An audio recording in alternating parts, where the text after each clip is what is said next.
Assalamualaikum warahmatullahi wabarakatuh. Waalaikumsalam warahmatullahi wabarakatuh. Alhamdulillahirabbil alamin. Wassalatu wassalamu ala asrofil anbiya'i wal mursalin wa ala alihi washabihi ajmain. Amma ba'du. Puji syukur kehadirat Allah Subhanahu wa taala. Kita dapat diberi kesempatan di siang hari ini dalam keadaan sehat walafiat. Salawat serta salam marilah kita sanjungkan kepada junjungan Nabi besar kita Muhammad SAW yang kita nanti-nantikan syafaatnya di yaumil akhir. Jadi di sini kakak akan berbagi sedikit ilmu tentang akhlak yang mulia. Ada nggak sih yang tahu apa itu akhlak? Mungkin banyak. Yang lain? Kak, Jadi akhlak itu adalah perilaku atau sikap yang mulia yang diajarkan oleh Nabi Muhammad SAW pada umatnya.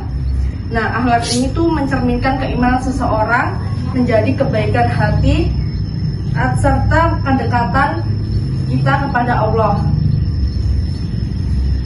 Terus apa sih contoh-contoh akhlak yang mulia itu?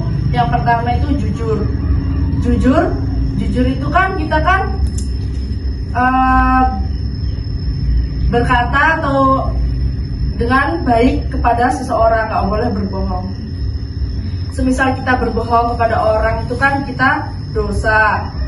Jadi apa sih contoh jujur? Misal kita disuruh orang tua ke warung untuk membeli cabai. Jadi kita misal diberi uang 10.000, disuruh beli cabai 7.000. Nah, kita itu kembaliannya tuh biasanya kan ada sih yang malah buat jajan gitu, nggak bilang sama orang tua.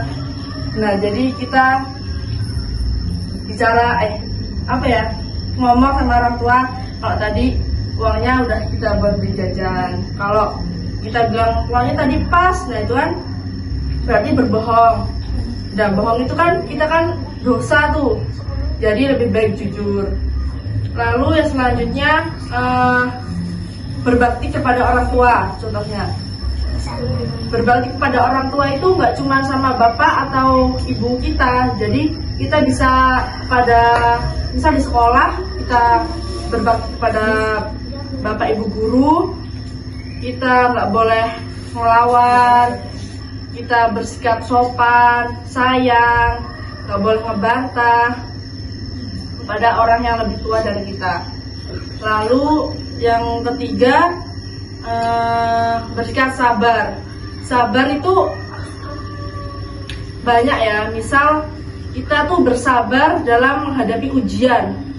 Ujian kan setiap orang itu kan dapat ujian. Kan misal kita diberi ujian, adalah rumah kebakaran, dapat musibah rumah kebakaran. Mungkin kita melihat orang-orang tuh banyak yang orang itu senang-senang terus, kita kok gini-gini aja. Nah, kita harus bersabar. Mungkin kita sekarang dapat ujian, tapi esoknya kita mendapatkan kebahagiaan yang lain. Kan Allah itu kan menjanjikan dalam Quran surat Al-Insyirah ayat 5 dan 6. Inna ma'al usri yusra fa inna ma'al usri yusra. Sesungguhnya setelah ada keburukan setelah ada kesulitan pasti ada kemudahan. Lalu selanjutnya dermawan.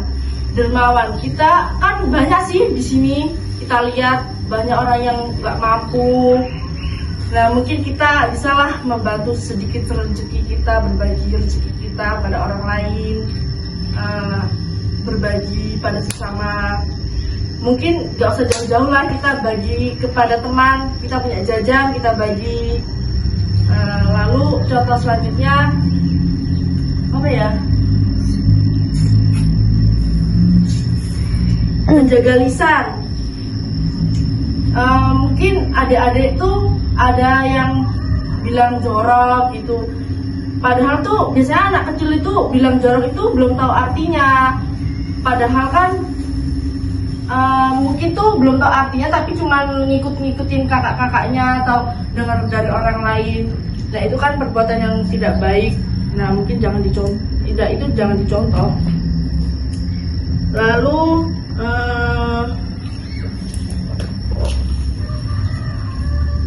apa ya? Menepati janji. Kalau misal ada kita diajak teman, misal ayo nanti ngaji ke situ, ke pondok. Nah itu ya harus menepati janji. Kita harus ikut harus janji itu nggak boleh mengingkari janji. Kalau udah berjanji ya harus ditepatin. Mungkin itu tadi yang bisa dari kakak sampaikan. Kurang dan lebihnya kakak mohon maaf. Kurang dan lebihnya kakak mohon maaf. Pada Allah kakak mohon ampun. Wabillahi taufiq wal hidayah. Wassalamualaikum warahmatullahi wabarakatuh.